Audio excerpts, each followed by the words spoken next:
आज एक टॉपिक पढ़ना है जिसका नाम है मौर्योत्तर काल। क्या नाम है? मौर्योत्तर काल।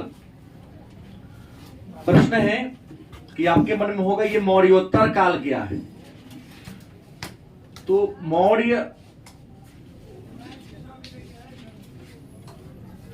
साम्राज्य के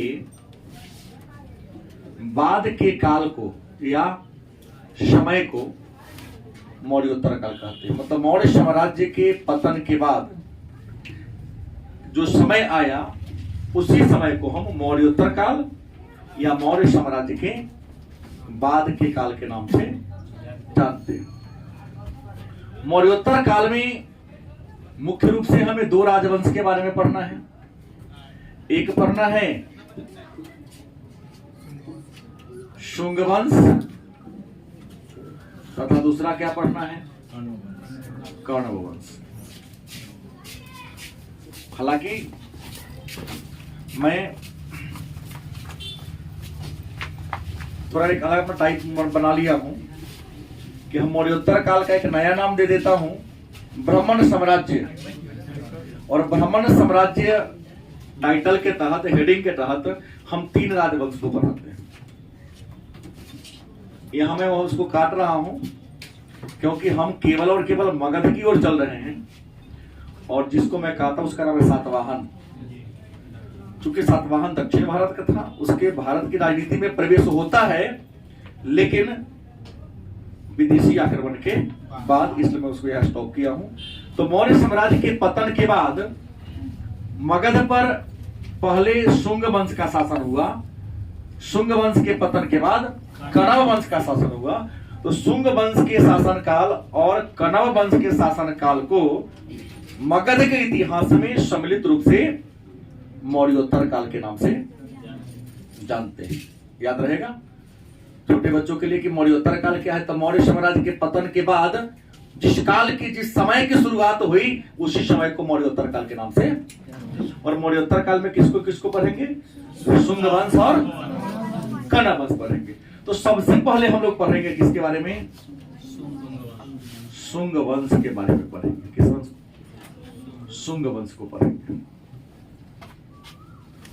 हमने शायद कल के क्लास में कहा था कि मौर्य वंश के जो अंतिम राजा थे उनका नाम था बृहद्रथ। मौर्य वंश का अंतिम राजा कौन था? बृहद्रथ। लेकिन बड़ा ही कमजोर राजा था, कायर तो नहीं कर सकते, कमजोर था। उसका साम्राज्य ही राजमहल के अंदर था, राजमहल के बाहर वो कभी निकला ही नहीं।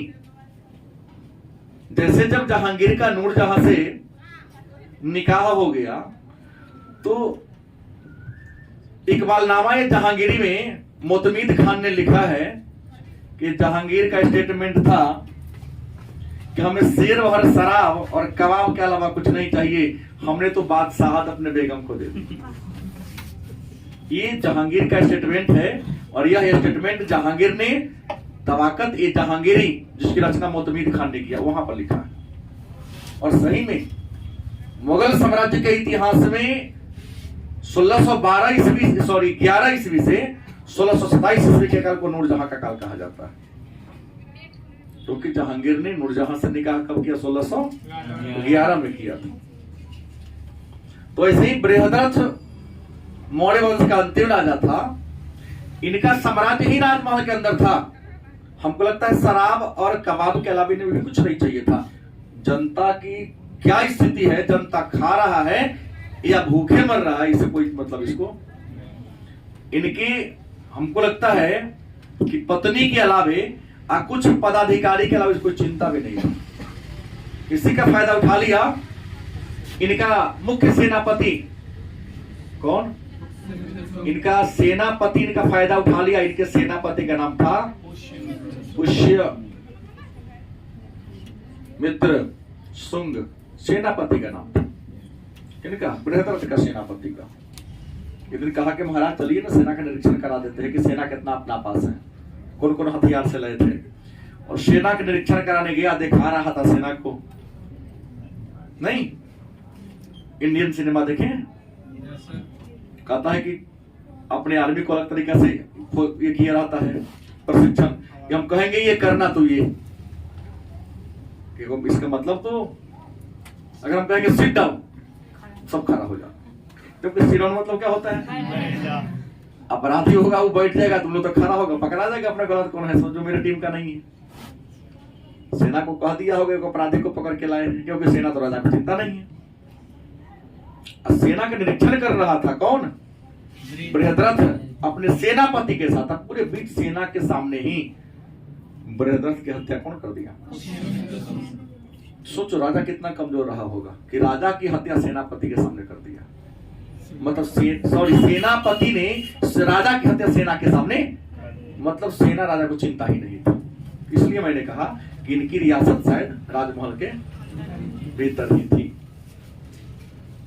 और पुष्यमित्र शुंग ने बृहद्रथ की हत्या करके मौर्य वंश के जगह पर मगध में एक नए वंश की स्थापना किया, जिसका नाम क्या था, और शुंग वंश के बारे में कहा जाता है कि शुंग वंश के राजाओं ने मगध पर 184 बीसी से 72 या 73 बीसी तक क्या किया था, शासन किया था। 112 कहां से होगा, 112 गलत है भाई, 112 हो ही नहीं सकता है। शुंग वंश का शासन काल 184 ईसा पूर्व से 73 ईसा पूर्व तक था। ठीक है, चूंकि शुंग वंश के राजा जाति के क्या थे, ब्राह्मण थे। तो अगर आपसे कोई पूछे कि मगध पर शासन करने वाला पहला ब्राह्मण राजवंश कौन था, शुंग वंश था। और शुंग वंश की स्थापना किया किसने, पुष्यमित्र शुंग ने शुंग वंश की स्थापना किया। और पुष्यमित्र शुंग राजा बनने से पहले क्या था, क्या था, किसका सेनापति, बृहद्रथ किस वंश का राजा था, मौर्य वंश का अंतिम राजा था। तो इन्होंने उपाधि क्या रखा, सेनानी। उपाधि क्या रखा, उपाधि माने पदवी। कैसे आप लोग दीवाना परवाना कथी कथी जोड़ लेते हैं, तो हम लोग कुछ नहीं है तो जोड़ लेते हैं, तो राजा है। तो इन्होंने उपाधि क्या रख लिया, सेनानी, क्योंकि राजा बनने से पहले सेना के पद पर थे। ठीक है, अब मन में होगा कि सर आप पढ़ाने क्या चल रहे हैं, शुंग वंश। तो शुंग वंश पढ़ने से पहले हम लोग जानेंगे कि जानकारी के स्रोत, जानकारी के स्रोत कि कौन कौन ऐसा किताब है, कौन कौन अभिलेख हैं जिनको पढ़ेंगे तो हमें शुंग वंश के बारे में जानकारी मिलेगी। क्योंकि हर व्यक्ति आपके बारे में जानकारी प्राप्त करना आसान है, फॉर्म भरवा लिए चल जाएंगे तुम्हारा घर, तुम्हारे पिताजी से पूछ लेंगे कि खिलाड़ी है कि पढ़े वाला है, नंबर होगा फोन से बतिया लेंगे, तुम्हारे मित्र से तुम्हारे बारे में पूछ लेंगे। आपके बारे में जानकारी प्राप्त करने का, आपका मित्र है, आपके मम्मी पापा है, आपके नातेदार रिश्तेदार हैं, वैसे ही तो राजवंश था, इनके बारे में भी जानकारी प्राप्त करने का कई स्रोत हैं। जैसे पहला स्रोत है गार्गी संहिता। गार्गी एक पुस्तक है, महर्षि गार्गी ने लिखा है इसको। शुंग वंश के बारे में जानकारी प्राप्त करने का स्रोत क्या है, गार्गी संहिता। दूसरा स्रोत है दिव्यावदान। दिव्यावदान ये बौद्ध धर्म की पुस्तक है, बौद्ध धर्म की पुस्तक है दिव्यावदान। इसको भी पढ़ के हम जानकारी ले सकते हैं। कालिदास के द्वारा लिखा गया नाटक है मालविका अग्निमित्रम। मालविका अग्निमित्रम प्रेम कथा ही है, कालिदास के द्वारा संस्कृत भाषा में लिखा गया नाटक है। इस मालविका अग्निमित्रम में एक नर्तकी थी, या कह सकते हो एक वैश्या थी, नाम क्या था, मालविका। और पुष्यमित्र शुंग का बेटा था, राजा का बेटा कौन था, अग्निमित्र। तो दोनों के प्रेम प्रसंग पर एक नाटक लिख दिया भारत के शेक्सपियर महाकवि कालिदास। रियल में प्रेम कथा ही है, आखिर अग्निमित्र का चरित्र है ना। लेकिन ये नहीं कि इसको केवल प्रेम कथा ही माना जाए, क्योंकि शायद आपको मैं बता दूं कि पुष्यमित्र शुंग जब राजा बना तो राजा बनने के बाद इन्होंने अपने बेटा अग्निमित्र को विदिशा का गवर्नर बनाया था। कहां का गवर्नर? ऐसे भी शुंग वंश की दूसरी राजधानी कहां थी? और जब पुष्यमित्र शुंग राजा बना तो कई राज्यों को जीतकर मगध में मिला लिया और फिर अपने जीते हुए राज्य पर अपना वर्चस्व दिखाने के लिए 2 बार अश्वमेध यज्ञ किया था। वो अश्वमेध यज्ञ किया तो अश्वमेध यज्ञ होता घोड़ा का पूजा होता, डाल लीजिए आपका ही पाठ्यक्रम पर हमें मिलेगा। अश्वमेध यज्ञ, यज्ञ का नाम क्या है? अश्व मेघ। अश्व माने क्या होता है? घोड़ा। अब मेघ माने यहां यज्ञ से ले लेते हैं, माने वो है यज्ञ जिसमें घोड़ा का पूजा होता है। घोड़ा का पूजा होता है। घोड़ा को पूजा करने के बाद उसके माथा पर सोना का एक पट्टी लगा दिया जाता है, पर लिख दिया जाता है कि यह अश्वमेध यज्ञ का घोड़ा है। यह घोड़ा जहां तक के जमीन तक दौड़ जाएगा वह सारा जमीन यज्ञ करने वाले राजा का है, और जो व्यक्ति इस घोड़ा को पकड़ेगा उसे राजा से क्या करना पड़ेगा? युद्ध करना पड़ेगा, जैसे श्री राम ने किया था, लव उसने रोक लिया था।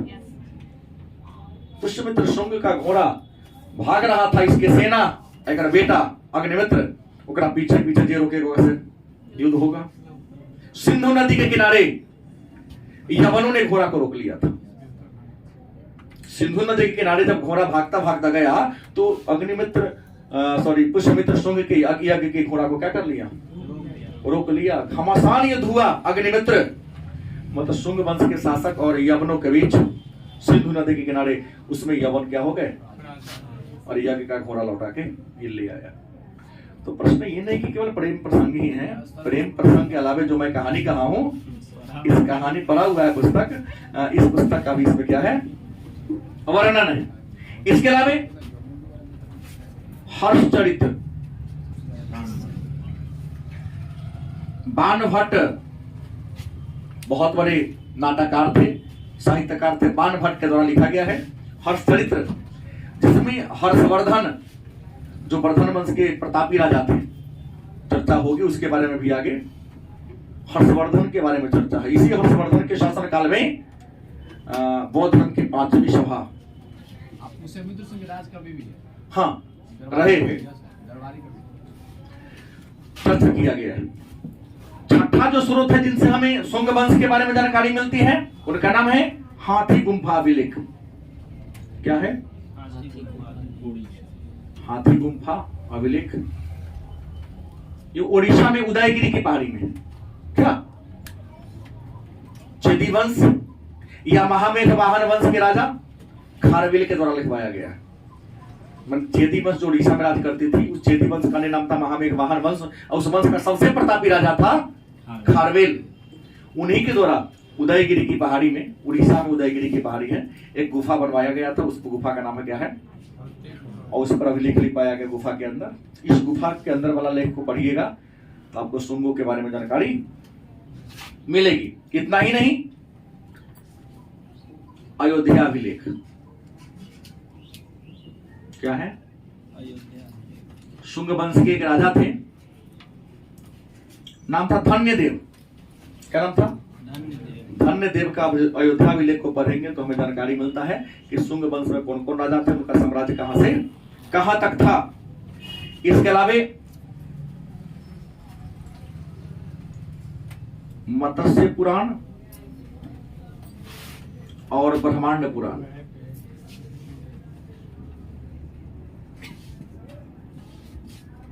मत्स्य पुराण और ब्रह्मांड पुराण की सहायता पढ़कर भी हम शुंग वंश के बारे में जानकारी प्राप्त करते हैं। तो अनेक सारे स्रोत हैं, इसके अलावा भी कुछ अन्य स्रोत हैं, लेकिन हमने 7 स्रोत बताया।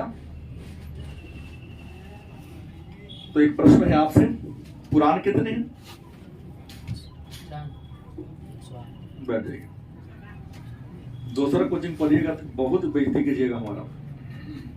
पुराण क्या हुआ है जी? 18 को 108 कौन पढ़ा दिया आपको? खाली लिखते हैं बैठ के। एकरे कहावत है गांव में कि मटलबिन मीन प्यासी मुहे सुनी सुनी लागत हंसी। आपका सिलेबस पढ़ा रहा हूँ, भैया लोग को पढ़ा रहे हैं, और आप उतारते रहते, क्या फायदा होगा? चिराग तले अंधेरा गिरे कहीं। देखिए छोट सब है, आके अगर सिलेबस मंगल से शुरू होगा तो सुनते रहता है, आज नकल तो फायदा होगा ही। तो मत्स्य पुराण और ब्रह्मांड पुराण से भी हमें शुंग वंश के बारे में क्या मिलती है? अब आइए जानते हैं कि शुंग वंश का शासन काल 184 ईसा पूर्व से 73 ईसा पूर्व तक था। और शुंग वंश के बारे में 2 नंबर का प्रश्न कभी डाल दे कि इसमें से कौन शुंग वंश के बारे में जानकारी प्राप्त करने का स्रोत है, डाल सकता है। परीक्षा का पैटर्न पता ही नहीं चलता है बिहार में कब क्या पूछ देगा। नहीं, 7वीं तक क्वेश्चन का मॉडल क्या था और 7वीं में क्या ला दिया, चारों खाने चित हो गया विद्यार्थी, मगर टेंशन में जीने लगा। बोर्ड के पास स्वयं कई क्वेश्चन का उत्तर नहीं था, 3 बार वही आंसर की बदला। यहाँ जो प्रश्न डालता है उस पर शुद्ध कंफर्म नहीं कर उत्तर सही क्या होगा। सोच सकते किस राज्य में हम लोग रहते हैं, कैलेंडर हर दिन चेंज करता है। नहीं, हमको लगता है कि साल भर में ही 18 से 20 बार कैलेंडर चेंज करता है। तो ब्राह्मण वंश का शुंग वंश का शासक 184 से 73 ईसा पूर्व के बीच था। और शुंग वंश के संस्थापक पुष्यमित्र शुंग थे। चूंकि जाति के ब्राह्मण थे इसलिए मगध पर शासन करने वाला पहला ब्राह्मण राजवंश और पहला ब्राह्मण राजा पुष्यमित्र शुंग ने सेनानी को उपाधि धारण किया। और इनकी राजधानी, प्रारंभिक राजधानी कहाँ थी? पाटलिपुत्र इनकी राजधानी थी। लेकिन पाटलिपुत्र राजधानी था, इसके अलावा इन्होंने मध्य प्रदेश के विदिशा पर आक्रमण किया और विदिशा को जीतकर इन्होंने अपनी दूसरी राजधानी किसको बनाया? विदिशा को राजधानी बनाया। और विदिशा का राज्यपाल अपने बेटा अग्निमित्र को बना दिया। किसे बना दिया? अग्निमित्र, इसका बेटा था। पुष्यमित्र शुंग अपने शासन काल में कई राज्यों को जीतकर अपने साम्राज्य में क्या कर लिया? मिला लिया।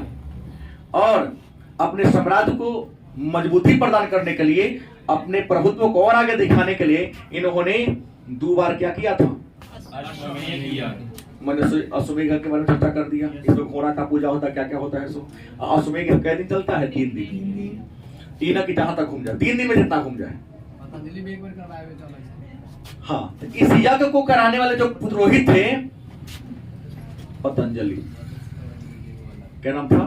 पतंजलि मुनि, जिन्हें योग शास्त्र का जनक माना जाता है, जिनके नाम का पेटेंट करा लिए है बाबा रामदेव, जिनके नाम पर ब्रांड बने हुए हैं, वही पतंजलि मुनि बहुत बड़े ऋषि थे, जिन्होंने एक्सरसाइज के, कसरत के, व्यायाम के पूरे महत्व पर एक पुस्तक ही लिख दिया था। क्या उस पुस्तक का नाम क्या है? महाभाष्य। इसको पढ़िए, इसी को हमारे बाबा रामदेव पढ़ के कहते योग गुरु बन गए हैं। लेकिन रियल में योग के बारे में शुरुआत करने वाले कौन है? पतंजलि मुनि। यह बहुत बड़े संत थे। इन्हीं के द्वारा 2 बार अश्वमेध कौन कराया था? पुष्यमित्र शुंग। ठीक है, पुष्यमित्र शुंग के शासन काल में और भी कई घटना घटी। आपको बता दें, पुष्यमित्र शुंग जाति का क्या था? तो शुंग वंश के शासन के में सनातन धर्म का खूब ज्यादा विकास होता। सनातन धर्म का बहुत ज्यादा प्रसार प्रसार किया। और बौद्ध धर्म के प्रति तो बड़ा खतरनाक विचार रखता था। मैंने अनेक सारे बौद्ध धर्म के दार्शनिकों को इन्होंने हत्या करवा दिया। बहुत सारे बौद्ध विहार, और यहां तक एक विद्वान लिखते हैं कि मैं कल के क्लास में कहा था कि अशोक ने कितने स्तूप बनवाया था? 84,000 स्तूप को अगर किसी ने नष्ट करवा दिया, तोड़वा दिया, पुष्यमित्र शुंग ने इन 84,000 स्तूपों को क्या कर दिया? तोड़वा दिया। कुछ विद्वान लिखते हैं। लेकिन एक बात बता दूं मैं आपको, सबसे बड़ा स्तूप कौन है? हाँ, सांची का स्तूप। तो सांची का स्तूप जो रेलिंग है ना, क्या है? रेलिंग। उस रेलिंग का निर्माण पुष्यमित्र शुंग ने, तो कुछ विद्वान आलोचना कर देते हैं, जब रेलिंग बना दिया ये, हाँ, लकड़ी वाला जो खराब हो रहा था तो हटा दिया, पत्थर को लगवा दिया। तो जब लकड़ी के जगह पत्थर का, सांची के स्तूप पर क्या? रेलिंग। या इसको वेदिका भी कर सकते हैं। क्या कहते हैं? वेदिका। जो पहले कथी का था? लकड़ी का। लकड़ी वाला वेदिका को सड़ रहा था, खराब हो रहा था, तो हटा के कथी को बनवा दिया? कौन बनवाया था? तो कुछ विद्वान कहते कि नहीं, हाँ, मन पर इस पर चर्चा करता कि नहीं, बौद्ध धर्म के प्रति इनकी उतनी ये नहीं है, प्रलुसेंट लेके आ जाता है। ठीक बात है, हम जानते हैं, जैसे हिटलर ने यहूदियों को किया था। खैर, लेकिन बात हम उतना प्रमाणिक नहीं मानेंगे। इसके अलावा एक और है भारहूत स्तूप, जो नर्मदा नदी के तट पर है। तो भारहूत स्तूप का भी मरम्मत कराने का, उसको विस्तार कराने का काम शुंग वंश के शासकों ने किया था। तो ये कहना कि बौद्ध धर्म के प्रति ज्यादा खतरनाक था, इसके निर्माण कार्य को देखकर लगता है कुछ लोग बढ़ा चढ़ा के लेकर विरोधी होगा, विद्वान लिख दिया होगा। होता ही है, जिसकी प्रशंसा होगी उसकी आलोचना तो होगी। जिसका घर ऊंचा होगा, हवा का झोंका तो उसी को लगेगा ना। हमेशा तार का पेड़ ही टूटता है, कभी लीची के पेड़ टूटते देखें? छोटा है, नहीं टूटता है। हाँ, और औरंगजेब का राज्य बड़ा था तो आलोचना तो होगा। जैसे वर्तमान में मोदी जी का हो रहा है, सब पार्टी पर भारी पड़ रहा है तो आलोचना तो होगी। एक लाइन की बात है यहाँ, सब पार्टी को लग रहा है कि हम लोग तो फेंका रहे हैं। एक हो जाओ भाई, एक हो जाओ, कुछ बोलते रहो, चर्चा में रहो। नहीं खतरनाक मत बोले तो न्यूज वाला हमको छापे नहीं करेगा, और न्यूज वाला नहीं छापेगा तो हम ना बोले, अस्तित्व खत्म हो जाएगा। कुछ नेता की ये नियति है, उल्टा सीधा बोल दो। एक तो वकील साहब राष्ट्रपति पर केस कर दिए, जानता है, क्योंकि ये जानता है कि राष्ट्रपति पर केस, FIR दर्ज करवा दिया। कहेला हमसे पूछा कि बच्चा साहब राष्ट्रपति पर आप पढ़ा दिए, केस कोई कर नहीं सकता है, के ना कर दिया। हम लोग का नाम बोले तो होता ही ना, पेपर में नाम आवे के लिए केस कर दिया, भगवान नाम पर कर दिया था कि नहीं तो पेपर में नाम आना चाहिए। अब शिवम एक बार ट्रक के नीचे जा रहा था, हम कहे बरू के जवाजमल कहा कि ना नहीं सर नहीं शिवम, पेपर में तो नाम आ जाएगा तो नहीं देखोगे, छोड़ दिया। ऐसे महापुरुष है अपने पास। इसके अलावा पटना में कुट्टाराम था, पाटलिपुत्र में क्या था?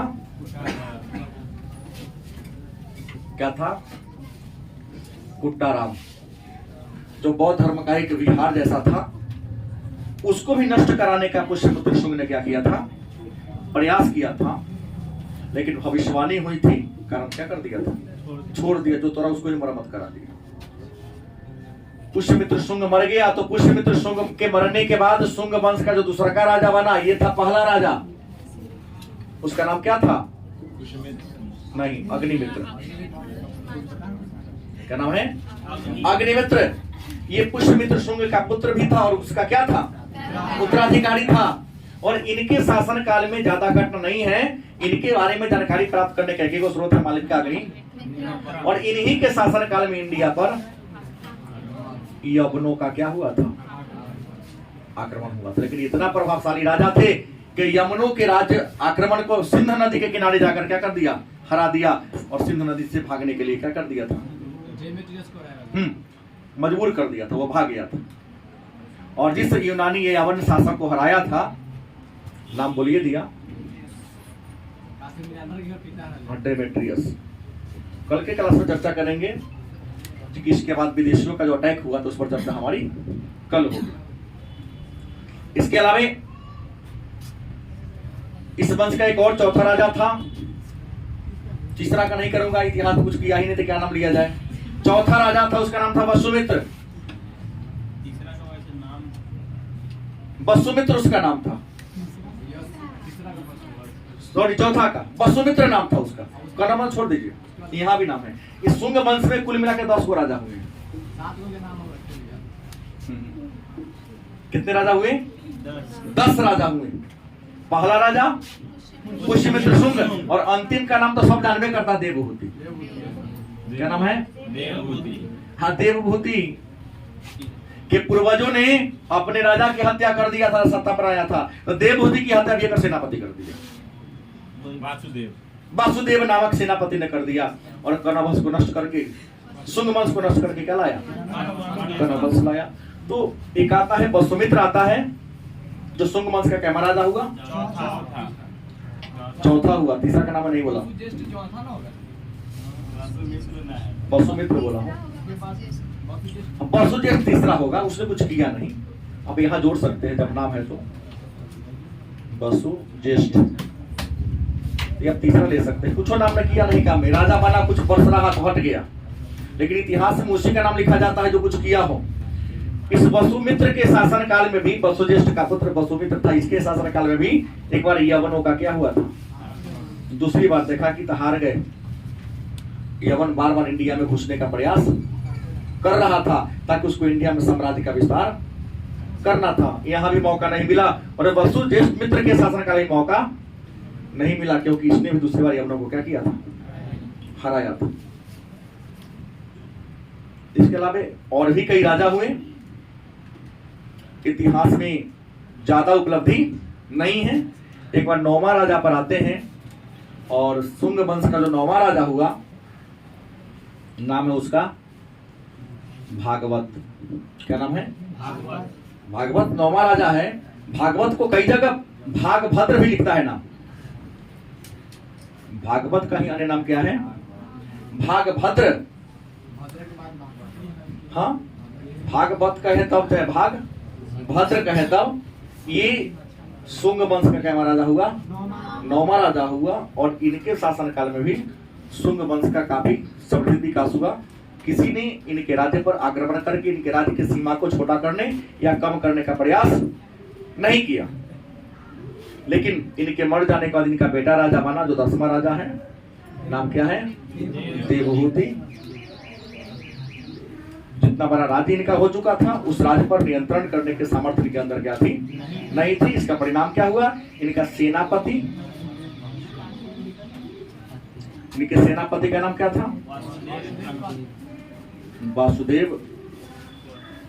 कर्ण इनका सेनापति था, किसका? देवहूति का। राजा कमजोर थे, इनके सेनापति वासुदेव कर्ण ने क्या कर दिया? हत्या कर दिया, और हत्या करके शुंग वंश के जगह पर एक नए राजवंश की स्थापना किया, जिसको कर्ण वंश के नाम से जानते हैं। ठीक है। और भी सामाजिक स्थिति में तो पहले बता दिया कि सनातन धर्म का विकास किया था। सनातन धर्म के उत्कर्ष होने के कारण, चरम उत्कर्ष होने के कारण यहाँ पर जाति व्यवस्था थोड़ा कठोरता आई थी, छुआछूत की प्रथा यहाँ पर क्या हुई थी? तेज हुई थी। वर्ण व्यवस्था क्या हो गया था? जटिल हो गया, ज्यादा बढ़ गया था। और यहाँ भी 16 प्रकार के विवाह के बारे में चर्चा करता है। विवाह 8 प्रकार के विवाह के बारे में 16 संस्कार हैं। 16 संस्कार को बड़ी गंभीरता से लागू करने का प्रयास किया गया। और विवाह के कितने प्रकार बताए गए? जैसा कि आप लोगों को 12वीं में मैं बताया हूं, पाठ संख्या 3 में, कि विवाह के कितने प्रकार हैं। इसमें विवाह के जो पहला प्रकार है ब्रह्म विवाह, दूसरा कौन है? आर्ष विवाह। चलो ठीक है। तीसरा क्या हो? दैव विवाह। चौथा है प्रजापत्य विवाह। 5वां है राक्षस। 6ठा है असुर। 7वां है गंधर्व विवाह। और 8वां क्या होगा? पिशाच विवाह। 8 प्रकार के विवाह। विवाह 15वां संस्कार है। हमारे हिंदू धर्म में कितने संस्कार है? 16। आपने संस्कृत में पढ़ा होगा क्लास 10 या 9 में, 16 संस्कार। तो 16 संस्कार होते हैं। पहला संस्कार गर्भधारण संस्कार है, अंतिम संस्कार दाह कर्म संस्कार है, और विवाह 15वां संस्कार है।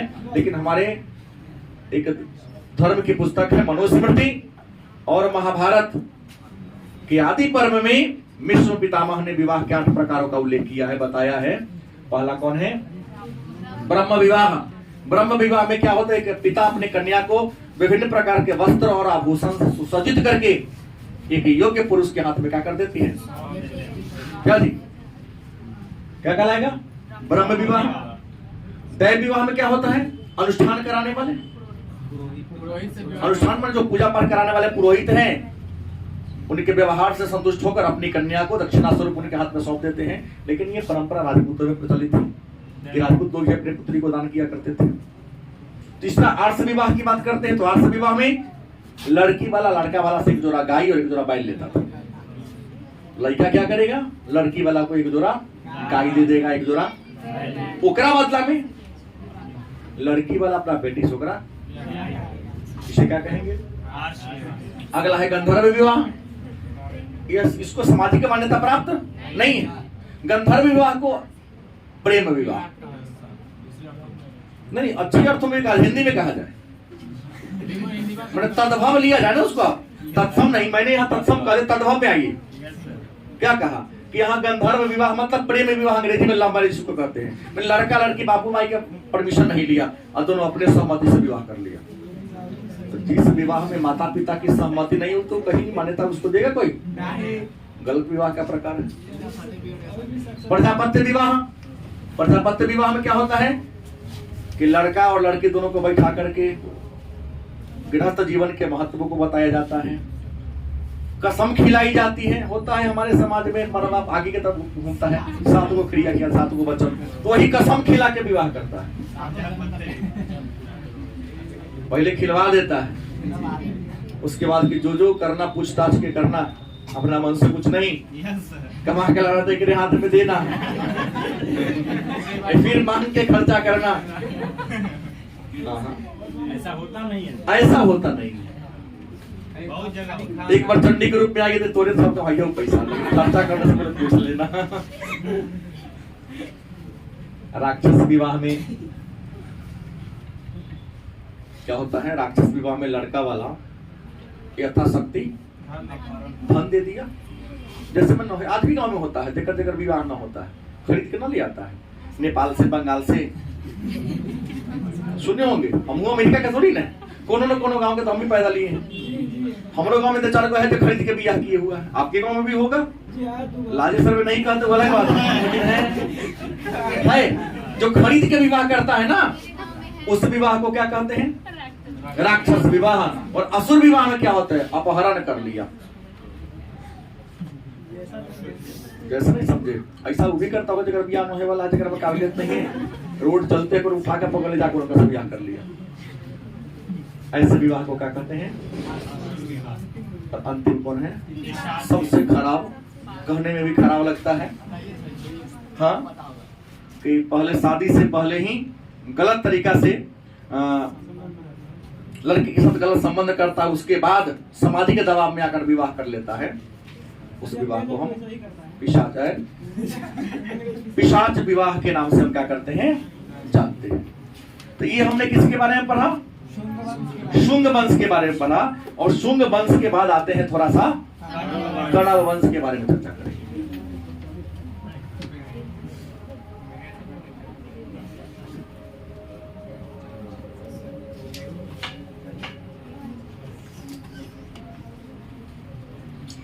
शुंग वंश के बाद आते हैं, यहाँ तो और छोटा सा है, कण्व वंश। और कण्व वंश की स्थापना जिसने किया था, संस्थापक की बात कर ले, जिसका नाम था वासुदेव कण्व। वासुदेव कण्व नामक एक व्यक्ति जो राजा बनने से पहले क्या था, सेनापति था। किस वंश में, तो शुंग वंश के अंतिम राजा देवभूति का क्या था, सेनापति। जानवर जो प्रतिभावान, किसी का गुलाम ज्यादा दिन क्या होता है, नहीं रहता। प्रतिभावान था, देखा कि राजा लायक, इसको पटका जा सकता, पदच्युत कर दिया, पद पर से हटा दिया, चाहे मार के हटाया हो, चाहे जेल में रख के हटाया हो, और सत्ता को हड़प लिया। चूंकि जिस खानदान से, जिस कुल से जुड़ा हुआ था, उस कुल के कुल का नाम क्या था, कण्व। इसलिए शुंग वंश को मगध की राजनीति से डिलीट कर दिया और वहां पर एक नया टेस्ट किया, कौन, कण्व वंश। और कण्व वंश भी जाति के क्या थे, हाँ, संजोग से ब्राह्मण थे। इसलिए मगध पर शासन करने वाला, अगर आपसे कोई पूछे कि दूसरा ब्राह्मण राजवंश कौन था, अब पहला कौन था, शुंग वंश। शुंग वंश। कण्व वंश का भारत के इतिहास में कोई उपलेख है नहीं। हमने 12वीं किताब में 4 लाइन देखा, और भी बड़ा किताब में 4 से 5 लाइन में खत्म कर देता है, क्योंकि राजा बना कुछ किया ही नहीं। लेकिन कुल मिलाकर कण्व वंश में कुल कितने राजा हुए? 4 राजा। कण्व वंश में कितने राजा हुए? 4। पहला राजा कौन हुए? वासुदेव कण्व। दूसरा है, हम जरा इस दूसरा का बोलो ना, अभी बुराया हूं। भूमिमित्र। भूमि कण्व। तीसरा नारायण मित्र कण्व। और चौथा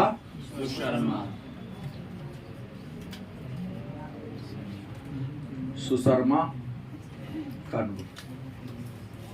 ये 4 मेन राजा हुए। आज संजोग से क्या देखें नहीं, सुशर्मा भी थोड़ा कमजोर राजा था। ये सुशर्मा की हत्या कर दिया कौन? सिमुक नामक एक व्यक्ति था, लेकिन उत्तर भारत का नहीं, दक्षिण भारत का था। हत्या कर दिया इसकी, और हत्या करके कण्व वंश के नया, कण्व वंश के जगह पर एक नया वंश लाया, नाम था सातवाहन वंश। क्या था? सातवाहन वंश। संयोग से सातवाहन वंश के राजा भी ब्राह्मण जाति का। तो कुल मिलाकर मगध की राजनीति में अगर देखा जाए, मगध की राजनीति में, इसका मैं काल नहीं लिखा हूं, तो 73 ईसा पूर्व से हमने कण्व की बोला है, काहे 60 होगा? 28 क्यों नहीं होगा? 28 BC। क्या था? माने कण्व वंश के राजाओं ने 73 ईसा पूर्व से 28 ईसा पूर्व राज किया, और सातवाहन वंश के राजा ने 60 BC से 240 AD तक राज किया था। मतलब कुल मिलाकर 300 वर्ष। कंफ्यूजन नहीं दूर हुआ आपका? क्योंकि आप यहाँ को इसको जोड़ रहे थे।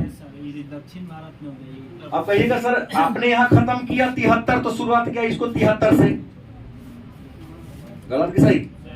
तो फिर कण्व के बाद सातवाहन आया, तो हम 28 से क्यों नहीं शुरू किए? तो मैं आज इसलिए नहीं पढ़ाया इसको, और पहले ही कह दिया हूं कि ये जो राज्य था उत्तर भारत का नहीं था, दक्षिण भारत का था।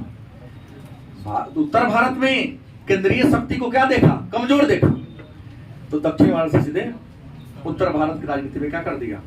हस्तक्षेप कर दिया, और एक नई परंपरा, नई कल्चर की क्या कर दिया? शुरुआत कर दिया। ठीक है, तो आज हम लोग यही पर विराम लेंगे।